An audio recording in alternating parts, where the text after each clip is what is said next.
All right, so we're finding the TDH, the total dynamic head for the water, and what that is the sum of the static head plus the head loss. Those are the two things that you want to add together to get the total dynamic head. Okay, so elevation head plus friction loss. Elevation head is just the static head. It's the same thing. So to get that total static head there, you just take the 378 minus the, or excuse me, 678 minus 642, and that's 36 feet, okay? Then what you want to do is find the head loss. So to do that, you want to start with how long the pipe is. So what we got with the pipe is we got 26 feet on the suction side, and we got 160 feet on the discharge side. So the sum of the two is 186 feet. That's how long the pipe is.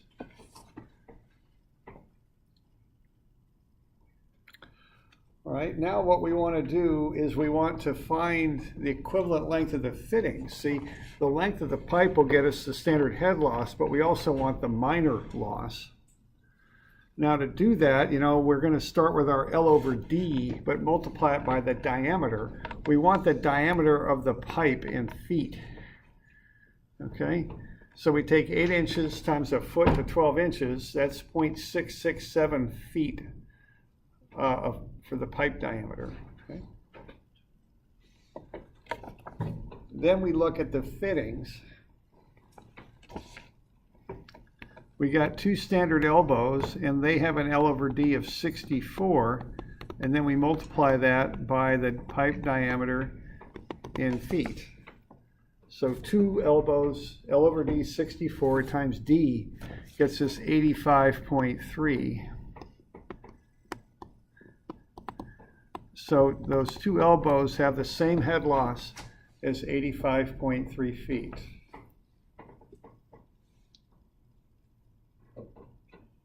Okay. We got an outlet that has an L over D of 20. Now I gave you these values, but you got to look them up in the table too. I mean, you know, we've got a table for this. And that's 13.3 feet. So that outlet has the same head loss as 13.3 feet of water. And then the inlet has an L over D of 30 times 0.667. That's 20 feet. Okay. So if you add all those up, you'll get the total equivalent length. So if you take the 85.3 plus the 13.3 plus 20, what you get is 304.6.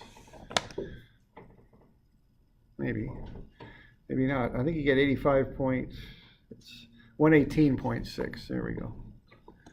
So that's 118.6 feet. So those 4 fittings, the 2 elbows, the outlet, and the inlet, have the same head loss as 118.6 feet of pipe.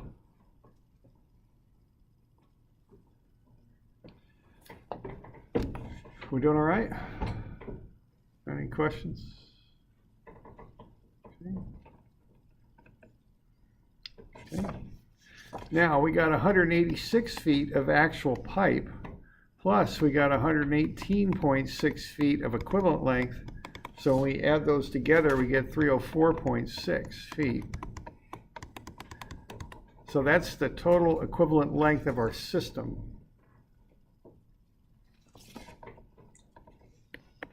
And then we can find the head loss for that. It's 4.85 feet per 100 off the chart, times 3.046.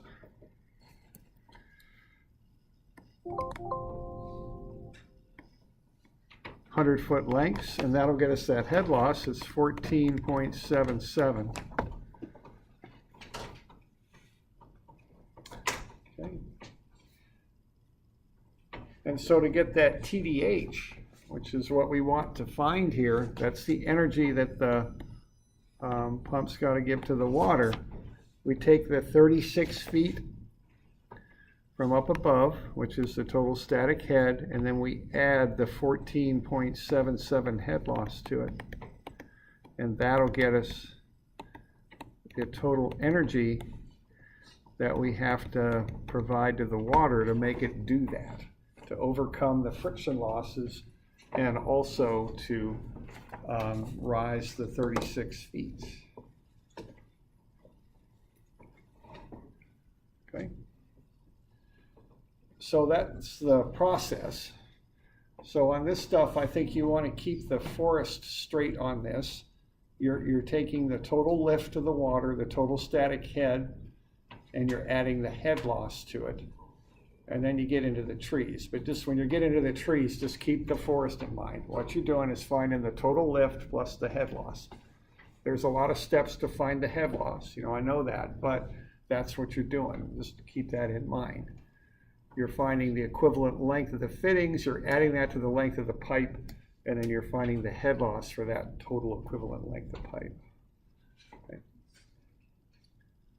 So that's kind of the drill with this. We're doing all right with that? All right.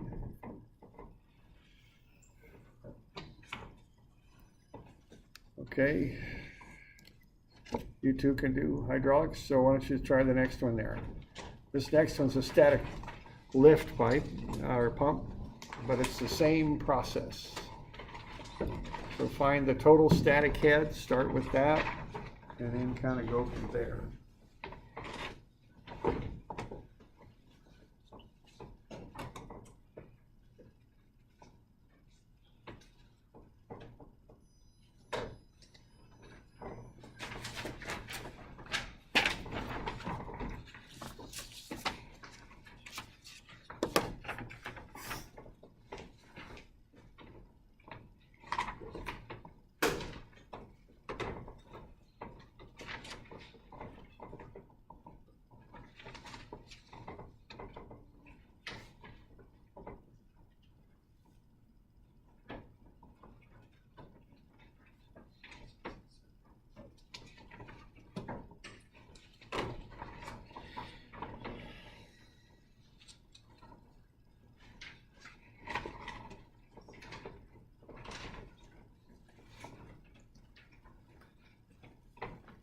So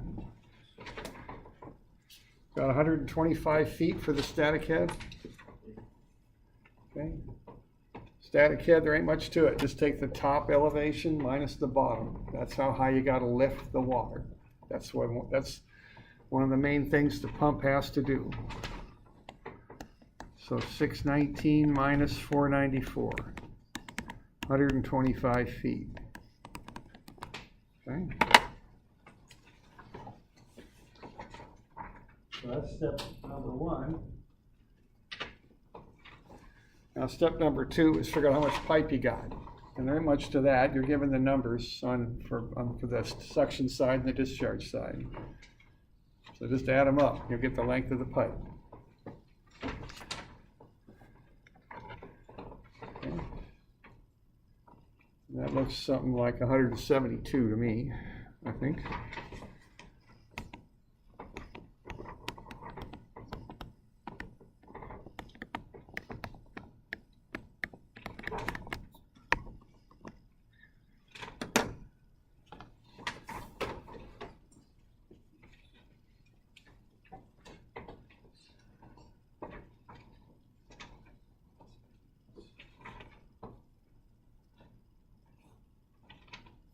Any questions there, let me know. Didn't get those equivalent lengths. You're given the L over D's. I gave those to you. If I hadn't, you'd be looking them up on that table in your book for the minor losses.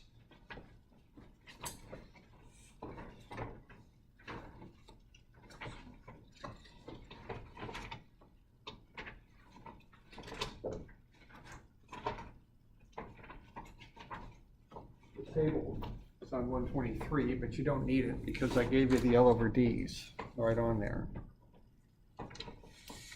Remember, you got two elbows. Or I guess I should say your piping system has two elbows. I guess you have two elbows also, but that's beside the point.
So I've got 124 feet for the equivalent length of the fittings. So remember to multiply by 0.667, that's the diameter of the pipe in feet.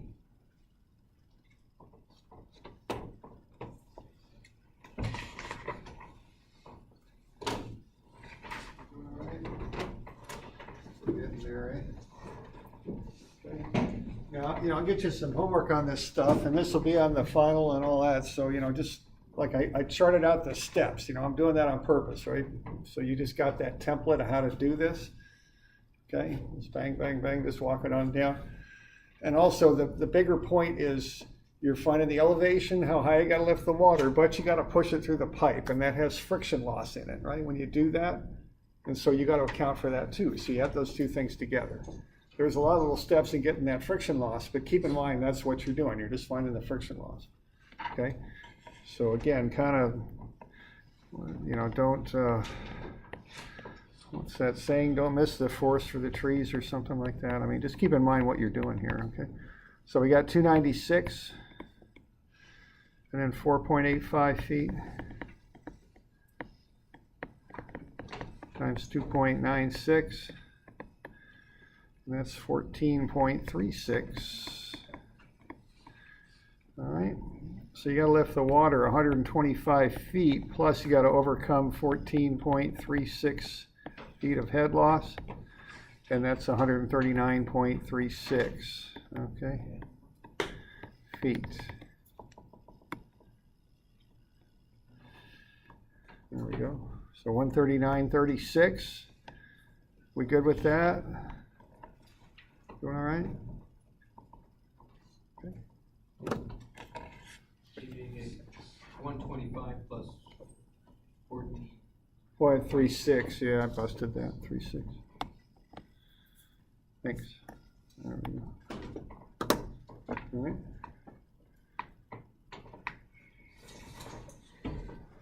So that's the drill on finding out how much energy you've got to deliver to the water to make it go. And see, that's what you pay for, right, is energy when you buy it from the power company. Okay. Kilowatt hours is how they express their energy when you look at their bill, but there's different ways to look at that, okay? So it doesn't matter what elevation the pump's on, it's going to be the same? Right, it doesn't. Yeah, now the one thing where it does matter, and that gets into what's called NPSH. When you're lifting water, it matters a little bit on the inlet side, because you can only lift. If it was a lot lower, then it would be more, or require more if it was higher up, but I guess not. Well, if it was lower, it would require more to push it up, but it wouldn't require as much to lift it from the inlet reservoir. So you're kind of robbing Peter to pay Paul kind of thing, where you place the pump. Now, okay, so it really doesn't matter. Now, the one thing is you can't lift water much more than 20 feet though. You know, so that's one thing you always got to keep in mind. That can affect how it works. And there is a calculation you can do on that called NPSH, which I think we're going to kind of come back to if we have time. There's some other things I want to look at, but so there is a way to kind of calculate some stuff and answer your question there, but we'll get to it later if we got time. So in this example, the pump says 501 feet is irrelevant. Yes, right. Yeah, it's just top elevation minus bottom. Okay. All right, so that's how you figure out the TDH, total dynamic head. Now, if you want to figure out what the pressure would be that pump's developing, you just take that times 0.433 psi per foot, right? It's just head, which you could express as lift of water. You can also express it as psi. So this particular pump's going to develop whatever the heck that comes out to be, 60 psi or something. I don't have a calculator with me, so I don't know, but whatever that is. Is it 60? Okay, thereabouts. Okay, so that's what this would do. And you know, if you have a pumping system, you probably, when you're walking past it, you keep an eye on that pressure gauge, right? I mean, if you're working in a system like that. Okay.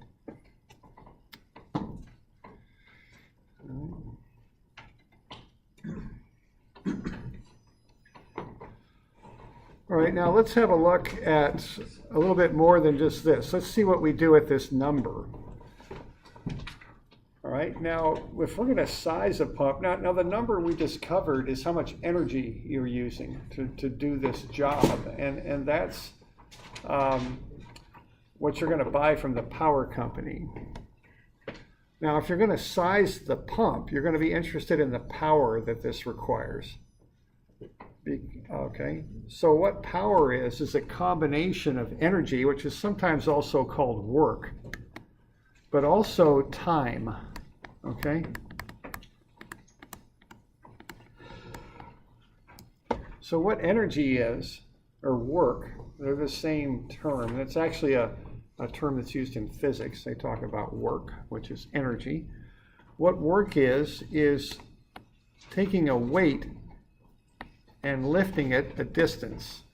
So if you lift 30 pounds of water 20 feet, you've done what are called 600 foot-pounds of work. Okay. Now, if you're doing this and you're pushing the water through a piping system and you have head loss, let's say 5 feet, that's just additional lift is what that is.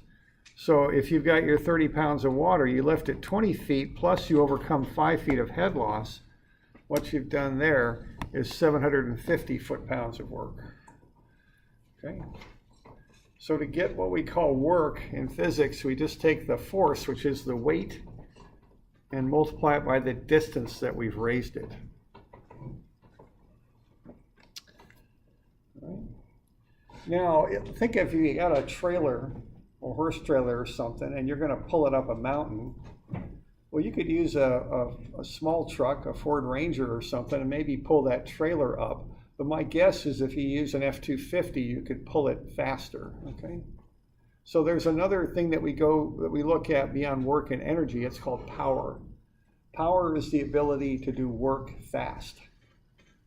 So if this whole room here were filled with water and I put a small pump somewhere and started pumping the water out, I could empty the room. I could do that amount of work required to empty the room. But if I use a big, more powerful pump, I could empty it faster, okay?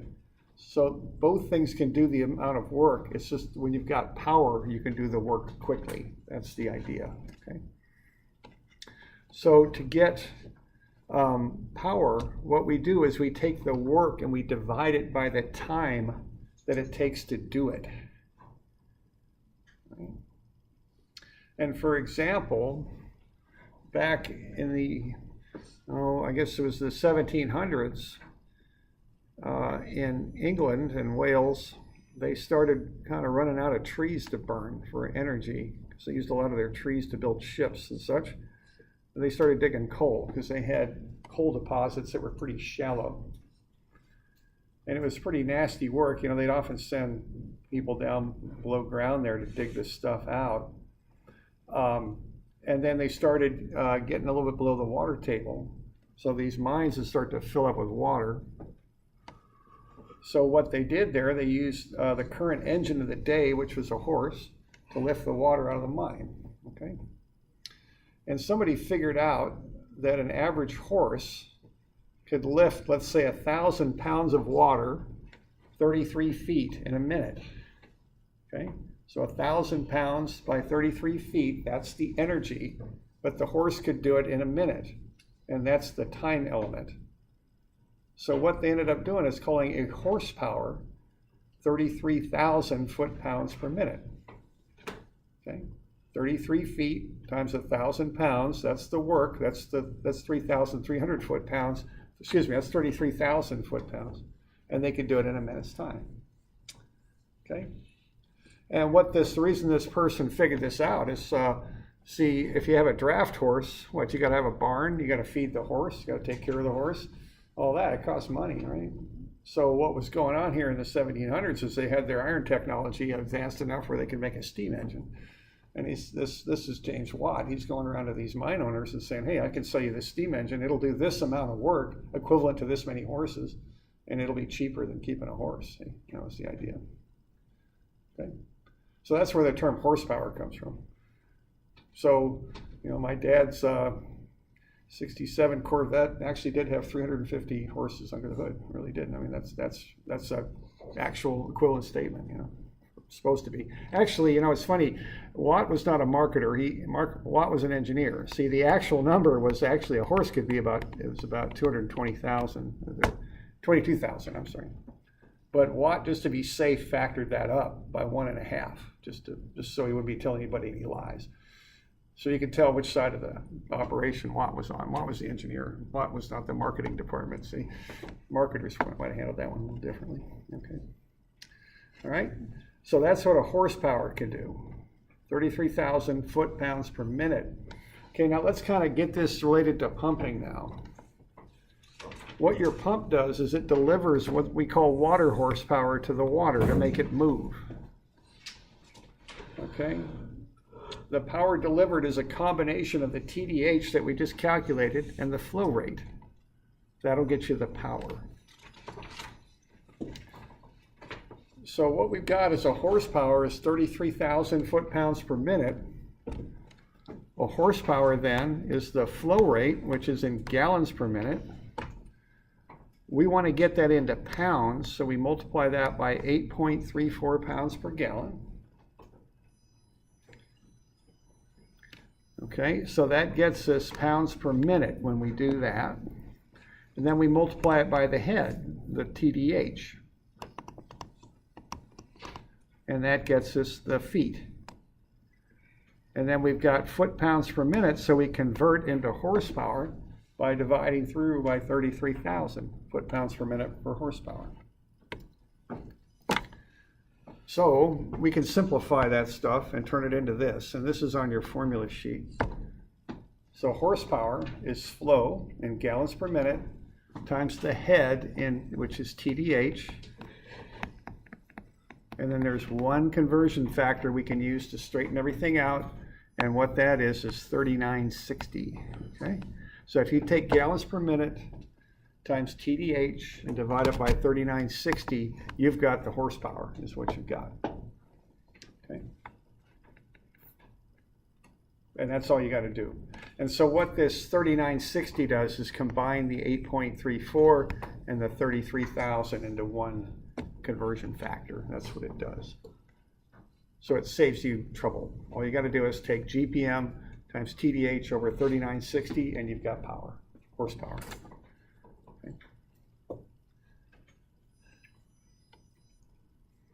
Okay. So a pump delivers 300 gallons per minute with a TDH of 140 feet. How much water horsepower is required? All right. So what we got here is horsepower is flow times TDH over 3960, and that's all you got to do. So if you want to know how many horsepower you've got here, you take the 300 gallons per minute times the TDH of 140 feet and divide it by 3960.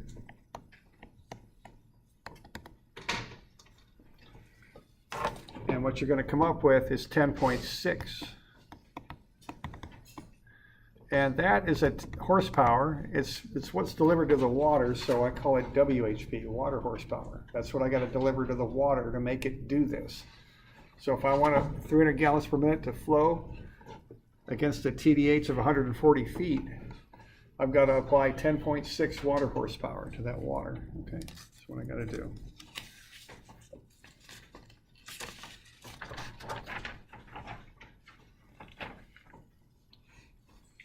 We okay with that?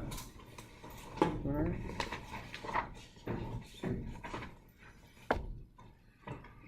Now, how about that static lift pump? The water that the one you did on your own.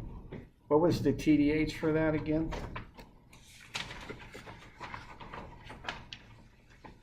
$139.4. And what was the flow? 1,300.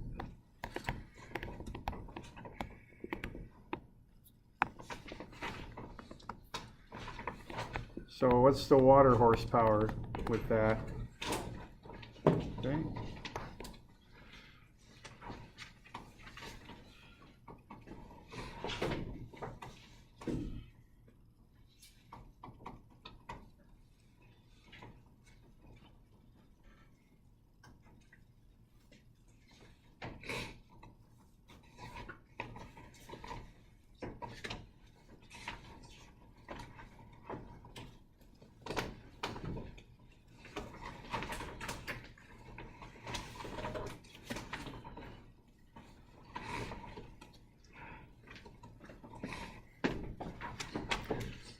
So you just take 1,300 gallons per minute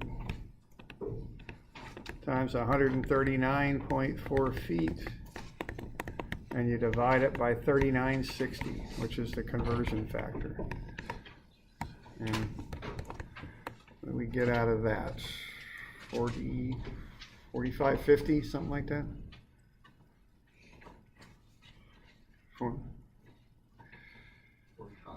45, thereabouts? Okay, there you go. All right. So that's all you got to do to get water horsepower. This flow times head divided by 3960, and it's right on your formula sheet. Okay. All right, now what we're doing here is we're pumping the water, and of course that requires a pump. And I'm on page 144, and a pump is a mechanical device driven by a motor, which is an electrical device, electromechanical, I guess you'd say. So what happens here is we have inefficiencies each step of the way, because these are mechanical devices. They got friction, they got things that aren't aligned properly, they got all sorts of little things going on.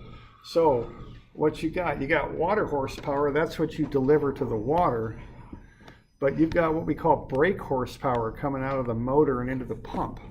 That's got to be bigger than the water horsepower, because the pump isn't perfectly efficient. So we put more horsepower into the pump than we get out of it. Similarly, what we buy from the power company is motor horsepower. We got to put more of that into the motor than what we get out. So what we have is this chain of motor horsepower to brake horsepower to water horsepower. And each step of the way we lose a little bit because of inefficiencies, all right?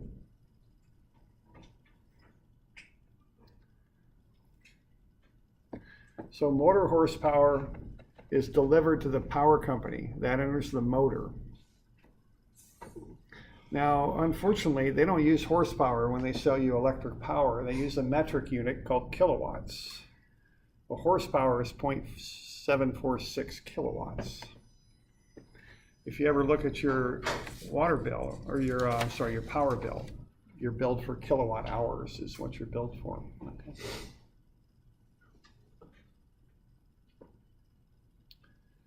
All right.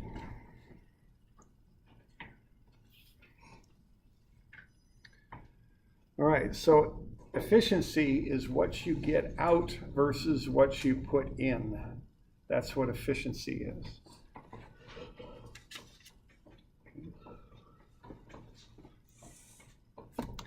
So each step of the way, we lose some of our horsepower because of this efficiency issue.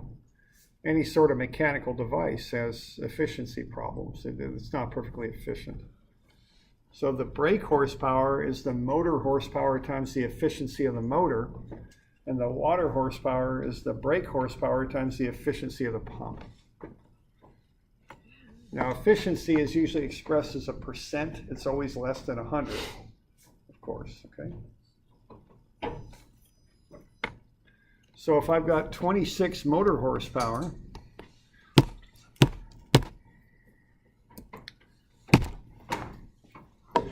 and I've got an 86% efficient motor and a 74% efficient pump,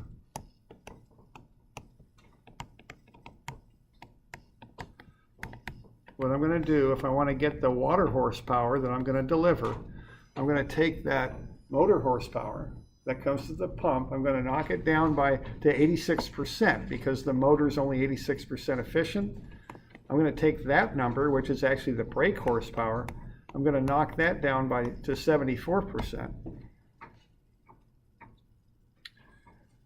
Okay, so with a 86% efficient pump motor and a 74% efficient pump, I'm going to take that down to 16.6 water horsepower. So that's what I'm going to deliver to the water. Okay. So each step of the way, I'm losing power.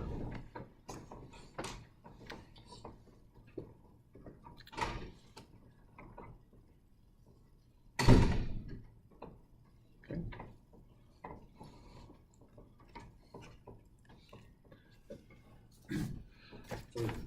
Now, normally what we do, though, is we calculate water horsepower. Okay, so we're going to look at our pumping system and say, I need this water horsepower, but I want to back out and calculate what sort of motor horsepower I'm going to have to buy from the power company. So instead of multiplying by efficiency, starting with motor horsepower and multiplying by efficiency, usually what we do is we start with water horsepower, which in this case is 42 in this little example here, and backing our way out to motor horsepower. So what you do to do that is you divide by efficiency.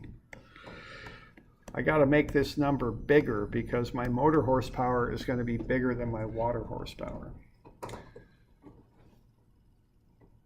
Okay.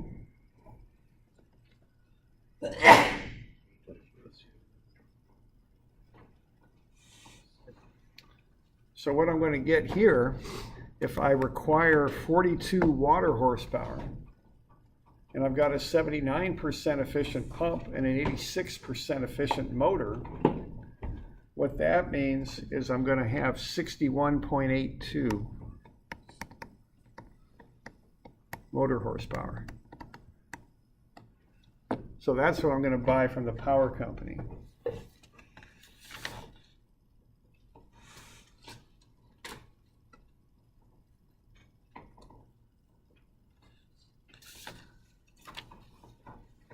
Okay, so when you go from the big number, the motor horsepower, to the smaller number, the water horsepower, you multiply by efficiency. But when you start with the smaller number, the water horsepower, and go back to the brake horsepower, you divide. Okay, you kind of walk it backwards is what you do. All right.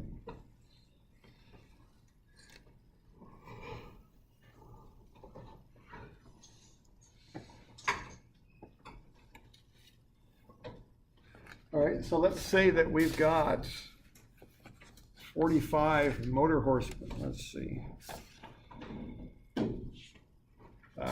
Okay. Now, let's look at one other here. Let's say that we're drawing 45 motor horsepower.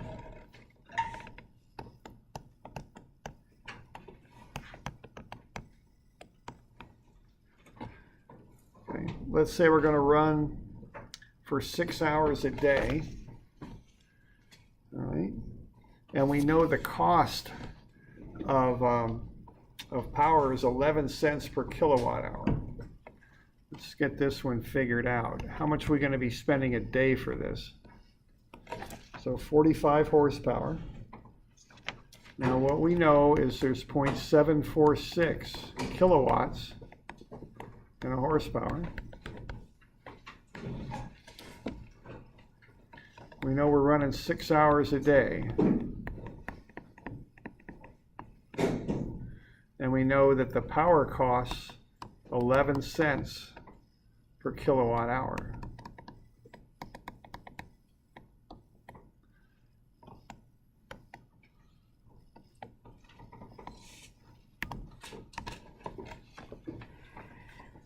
So what's it going to cost to run that pump a day?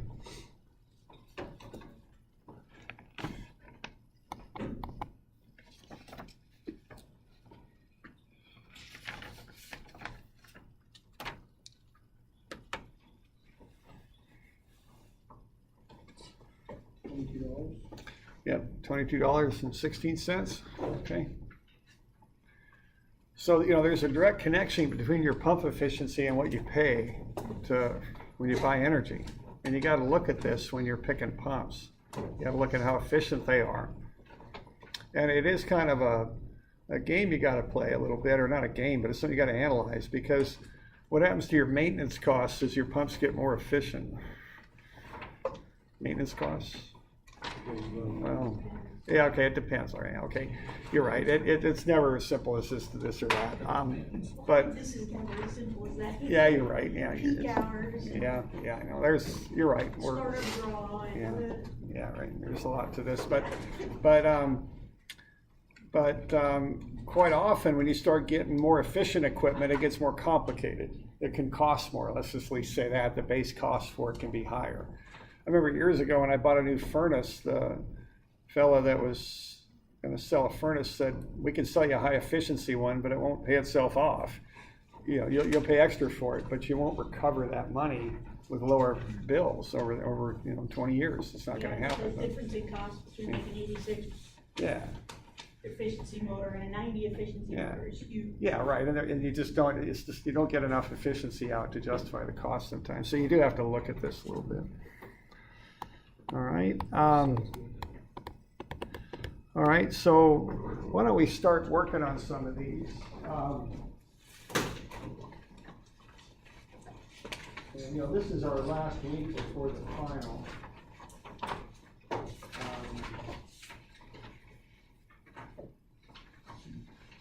I don't know if I'll actually pick these up. I've got solutions posted in Moodle for these. And so I'll just assign these, and we'll go over these as best we can, maybe on Friday. But, maybe I'll pick them up from you when we do our final. That might be the way to do it. So 14.2, 14.3, 14.4, and then we've got a couple of these TDH ones, which take a little bit of time, so give yourself some time to go through these, 14.5 and 14.6. I might give you a couple others too, reading pump curves next time, but this should be enough to start with, okay? So 2, 3, 4, 5, and 6. 2, 3, 4, 5, 6. Yeah, 2, 3, for now. Okay. All right, we good?